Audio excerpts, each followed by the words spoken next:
আসসালামু আলাইকুম প্রিয় দর্শক, দেশের রাজনৈতিক অবস্থা আমার কাছে মনে হয় ক্রমেই যেন একটা জটিল দিকে যাচ্ছে। এটা এই কারণে বললাম যে আমরা দেখেছি এতদিন ধরে যে সরকারের যে কোনো কর্মকাণ্ড, যে কোনো ইস্যুতে বিএনপি তাদেরকে এক ধরনের নিঃশর্ত সমর্থন দিয়েছে। মাঝে একবার অল্প কিছুদিনের জন্য একটু ঝামেলা হয়েছিল, কিন্তু 15 জুনের পর 15 জুনে আপনার লন্ডনে যে মিটিংটা হয়েছিল অন্তর্বর্তীকালীন সরকারের প্রধান ডক্টর ইউনূসের সঙ্গে তারেক রহমানের, সেই মিটিংয়ের পর বিএনপি ঘোষণাই করেছিল তারা অন্তর্বর্তীকালীন সরকারের সমস্ত কিছুর সঙ্গে একমত পোষণ করছে। কিন্তু সেই যে আপনার ভালোবাসার সম্পর্ক, প্রেমের সম্পর্ক, যাই বলি না কেন, সেই প্রেম যেন ভেঙে গেছে। সর্বশেষ আজকে যে বিএনপির নয়াপল্টনের সামনে যাদের ঐতিহাসিক 7ই নভেম্বর উপলক্ষে যে আপনার আলোচনা র্যালি ছিল, র্যালির আগে একটা সংক্ষিপ্ত সভা হয়েছিল। সেই সভায় বিএনপির মহাসচিব মির্জা ফখরুল ইসলাম আলমগীর একটা কথা বলেছেন। তিনি কি বলেছেন, ওনার কথা যদি আমরা সরাসরি কোট করি, উনি কি বলেছেন? উনি বলেছেন, আজকে দুর্ভাগ্য আমাদের, আজকে অন্তর্বর্তী সরকার যাদের আমরা সম্পূর্ণ সমর্থন দিয়েছি, তারা আজকে নিজেরাই একটা অবস্থা তৈরি করেছে যাতে নির্বাচন ব্যাহত হয়। তার মানে নির্বাচন যাতে নাকি ফেব্রুয়ারিতে না হয়, অথবা নির্বাচন যাতে বাধাগ্রস্ত হয়, তার জন্য সেই লক্ষ্যে অন্তর্বর্তীকালীন সরকার নিজেরাই একটা সমস্যা তৈরি করেছে। অভিযোগ করেছে যে অন্তর্বর্তীকালীন সরকারের এতদিনের সবচেয়ে বড় প্রেমিক বিএনপি। কেন এই সম্পর্কটা কেন হলো? এই সম্পর্কটা হয়েছে, এই সম্পর্কটা যে ভেঙে গেল, এই যে বিরোধটা তৈরি হলো, এর পেছনে মূল ঘটনা হলো যখন নাকি জুলাই সনদ বাস্তবায়নের একটা আদেশ দেওয়ার জন্য, অথবা জুলাই সনদ বাস্তবায়নের জন্য যে পদ্ধতিটা সেটা নির্ধারণের জন্য তারা সুপারিশ যখন জাতীয় ঐকমত্য কমিশন হস্তান্তর করলো প্রধান উপদেষ্টার কাছে, তখন সেখানে গণভোট করতে হবে এবং সেই গণভোটের মধ্যে কি থাকবে, কি প্রশ্ন থাকবে জনগণের কাছে, সেটা যখন উপস্থাপন করা হলো, তখন সেখানে বিএনপি প্রতিবাদ করলো। বিএনপি বলল যে আমরা যে সমস্ত পয়েন্টে, যে সমস্ত বিষয়ে আপত্তি করেছিলাম, যেটাকে ইংরেজিতে নোট অফ ডিসেন্ট বলে, যেগুলিতে আমরা আপত্তি করেছিলাম, সে আপত্তির কথাগুলো উল্লেখ না করেই এই প্রস্তাবনাগুলি দেওয়া হয়েছে। মানে আমি যে আপত্তি করেছিলাম সেই জিনিসটা এখানে আর নাই। তাহলে জনগণের কাছে যখন যাবে, এটা জনগণ কি দেখবে? যেমন ধরুন উচ্চকক্ষ, যখন যাবে, আপনি উচ্চকক্ষ চান, জনগণ বলবে চাই। তাহলে কি চাওয়াটা শেষ হলো? উচ্চকক্ষ আপনি কিভাবে চান? জামাত চায় উচ্চকক্ষ হবে পিয়ার পদ্ধতি, মানে সারা দেশে যত রাজনৈতিক দল আছে যারা ভোটে অংশ নিয়েছে, তারা যে যত % ভোট পাবে টোটাল ভোটের, ততটা আসন তারা উচ্চকক্ষে থাকবে তার সেই দলের। ধরা যাক একটা দল, ছোট একটা দল, ধরা যাক ইসলামী আন্দোলন, তারা সারা দেশে 3% ভোট পেল, 3%, কিন্তু তারা একটাও আসন পেল না। হতেই পারে এরকম, সব জায়গায় অল্প অল্প করে ভোট পেয়েছে, কিন্তু তারা একটাও আসন পায়নি। তো সারা দেশের সমস্ত ভোটারদের 3% মানুষ তো তাকে সমর্থন করেছে। তো তাদের বক্তব্য হলো যে নিম্নকক্ষে যারা পাশ করেছে তারাই থাকলো, কিন্তু উচ্চকক্ষে এই 3%-এর আনুপাতিক হারে আমি যেন 3টা আসন পাই। উচ্চকক্ষে 100টা আসন, আমি যেন 3টা আসন আমাকে দেওয়া হয়।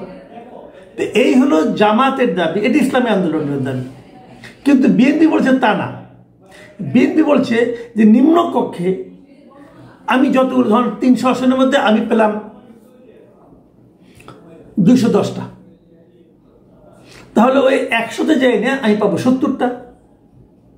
মানে ওই এমপির আনুপাতিক হারে এখানে হবে। বিএনপির এই দাবিটা হলো বিএনপির দাবি।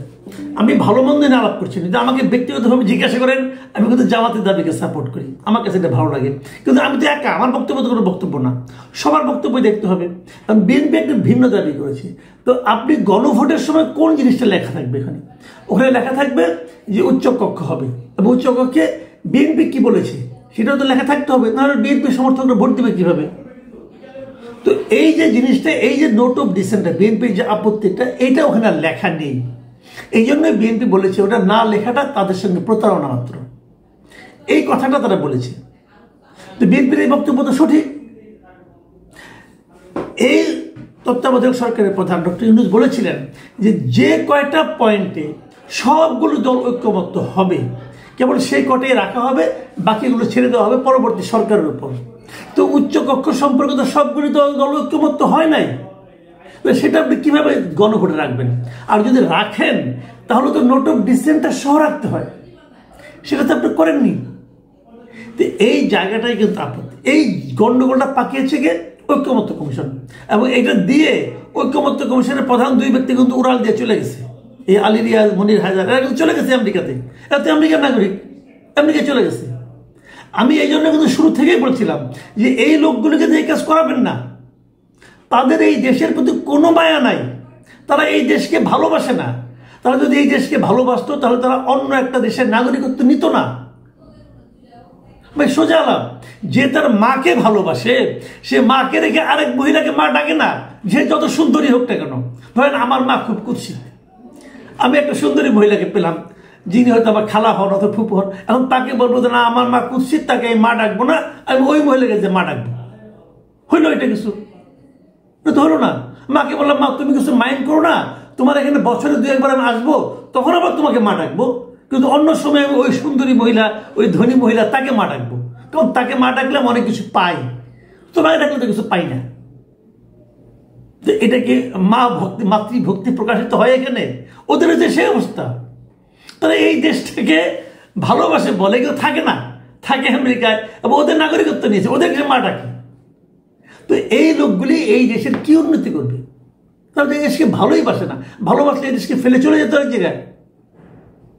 যাওয়াটা কিন্তু অন্যায় না, আমি বলছি যাওয়ার নয় না, তারা ওখানে যাবে, মাকে টাকা পাঠাবে, কোনো সমস্যা নাই। কিন্তু আরেক মহিলাকে মা ডাকেন না। যদি আরেকজনকে মা ডাকেন তাহলে এই মায়ের খোঁজখবর নেওয়ার আপনার দরকার নাই, এই মায়ের তখন নিজের মতো করে চলবে। তো এটাই হলো আমার কথা, যে আপনারা যদি বিদেশে থাকেন ভাই, আপনার দেশপ্রেমিক, দেশকে ভালোবাসেন, আমার তাও কোনো আপত্তি নাই। বিদেশের নাগরিকত্ব নেবেন তাও আমার কোনো আপত্তি নাই। কিন্তু যদি আপনি বিদেশের নাগরিকত্ব নেন তাহলে আমার দেশের নীতি নির্ধারণী কাজের দায়িত্ব আপনাকে আমি দিতে চাই না। কিন্তু এদেরকে ডক্টর ইউনূস দিয়েছেন। কেন দিয়েছেন উনি জানেন। এরা একটা আওলা বাজায় চলে গেছেন, এখন এটা সমাধান করেন। এখন কি হচ্ছে, বিএনপি বলতেছে যে এই সরকার নিজেই একটা এমন একটা আওলা বাজাইছে যাতে নাকি নির্বাচনটা ব্যাহত হয়। তার মানে নির্বাচন যদি ফেব্রুয়ারিতে না হয় তাহলে বিএনপি কিন্তু গভর্নমেন্টকে দায়ী করতেছে। এবং কেবল তাই না, ওনারা জামাতকেও অভিযোগ করেছেন। উনি বলেছেন মির্জা ফখরুল ইসলাম আলমগীরের ভাষায় যে আজকে একটা রাজনৈতিক দল তারা একটা জোট বানিয়েছে, বিভিন্নভাবে চাপ সৃষ্টি করছে যে নির্বাচনের আগে গণভোট হতে হবে। কেন নির্বাচনের আগে গণভোট হতে হবে, এটা ওনার প্রশ্ন। উনি বলছেন যে আমরা গণভোট মানছি, কিন্তু গণভোট নির্বাচনের দিনেই হতে হবে, কারণ দুটি ভোট করতে গেলে অনেক টাকা খরচ হবে। এই গণভোট নিয়ে কিন্তু এখন উনি নিশ্চয়ই জামাতের দিকে ইঙ্গিত করেছেন। জামাত 8টা দল, তারা সহ 8টা দল নিয়ে একটা জোট করেছে, 5 দফা দাবি করেছে, সেখানে এই বিষয়গুলো আছে। এখন জামাত আর বিএনপি কিন্তু মুখোমুখি দাঁড়িয়ে গেল। এই মুহূর্তে দেশের রাজনীতির অঙ্গনে, রাজনীতির মাঠে সবচেয়ে বড় দল কোনটা? জামাত এবং বিএনপি, এই দুটি তো বড় দল। হয়তো বলবেন না যে আমাদের শক্তির অনেক তফাৎ হোক বা না হোক, এরা দুইটি সবচেয়ে বড় দল। হয়তো আওয়ামী লীগ নাই, এই দুইটি বড় দল। এখন দুইটা যদি দুই বিপরীত বাড়িতে অবস্থান করে তাহলে আপনি কেমনি এক হবেন? কি নিয়ে প্রশ্নটা হচ্ছে, সেই ঐক্যমত্য কমিশনের রিপোর্টটা নিয়ে, যে রিপোর্টটা আলী রিয়াজ তৈরি করে দিয়ে গেছে। মানে পুরো ঝামেলাটা পাকিয়েছেন ঐক্যমত্য কমিশন, ওই আলী রিয়াজ, মনির হায়দার এরা। এবং সেটা নিয়ে বসে আছে সরকার, এবং সরকার বলতেছে দেখেন এই সরকার কিন্তু আলটিমেটলি ঐক্যমত্য কমিশনের প্রধান, কারণ ঐক্যমত্য কমিশনের চেয়ারম্যান হচ্ছে ডক্টর ইউনূস। এখন উনি মিটিং করে বলতেছেন যে পলিটিক্যাল পার্টিগুলির মধ্যে সমাধান করতে হবে 7 দিনের মধ্যে। যে সমাধান আপনারা 8 মাসে করতে পারলেন না, 9 মাসে করতে পারলেন না, সে 7 দিনের মধ্যে কেমন করে করবে? আর তাছাড়া যে সমস্যা পাকিয়েছেন আপনি, সেটার সমাধান পলিটিক্যাল পার্টিগুলি কিভাবে করবে? 7 দিনের মধ্যে 4 দিন হয়ে গেছে। এই পলিটিক্যাল পার্টিগুলি কি একবারের জন্য নিজেদের সঙ্গে বসেছে? বসেনি তো, তারা বসেও নি। তাহলে কি হবে? 7 দিন চলে যাবে, তারপর কি হবে? সরকার বলছে তারা একটা সমাধান দিয়ে দেবে। তারা সমাধান দিল, যদি সেই সমাধান বিএনপির পছন্দ না হয়, বিএনপি মানবে না। যদি সেটা জামাতের পছন্দ না হয়, জামাত মানবে না। যদি জনগণের পছন্দ না হয়, জনগণও মানবে না। কারণ জনগণের মধ্যে কিন্তু অলরেডি একটা ধারণা চলে আসছে, একটা পক্ষ দাঁড়িয়ে গেছে। অনেকে বলছে, অনেক আইন বিশেষজ্ঞ বলছে যে গণভোটটাই এখন সম্পূর্ণভাবে অসাংবিধানিক। তারা বলছে গণভোটই আপনি করতে পারেন না। গণভোট নির্বাচনের আগে হয় না, যখন পার্লামেন্ট না থাকে তখন গণভোট হয় না, পৃথিবীর কোথাও হয় নাই। আপনি কোথায় করবেন গাইড জুড়ে? আপনি যদি আজকে করেন, কালকে নতুন সংসদে সেটা মানবে না, তাহলে কি লাভ হলো? অনেকে বলেন যে সংবিধান অনুযায়ী সব হয়েছে, এই আন্দোলনকে সংবিধান অনুযায়ী হয়েছে, এই হাসিনা কি সংবিধান অনুযায়ী পালিয়েছে? না, পালায় নাই। আপনার কথা সত্য, সংবিধান অনুযায়ী পালায় নাই। কিন্তু এই সরকার নিজেই তো দাবি করেছে যে আমি সাংবিধানিক সরকার। এই যে জুলাই ঘোষণাপত্র দিল সংসদ ভবনের সামনে, সরকার নিজেই বলেছে, দেখেন ওটা 20 নম্বর ধারায় বলা হয়েছে যে আমরা একটা সাংবিধানিক সরকার। তা আপনি যদি সাংবিধানিক সরকার হন, তাহলে তো আপনাকে সংবিধান মানতে হবে। সংবিধানে কোথায় লেখা আছে রে ভাই যে গণভোট করা যাবে? গণভোটের কোনো অপশনই নাই। তাহলে অনেকে বলে সংবিধানে তো অন্তর্বর্তীকালীন সরকারও নেই। সরকার তখন বলে যে না, আমরা তো সুপ্রিম কোর্টের থেকে একটা ব্যাখ্যা এনেছি, তারা বলেছে এই সরকার চলতে পারে। ঠিক আছে, ব্যাখ্যা এনেছে। তাহলে গণভোটের ব্যাপারে কি সুপ্রিম কোর্টের ফুল বেঞ্চে কোনো ব্যাখ্যা আসছে?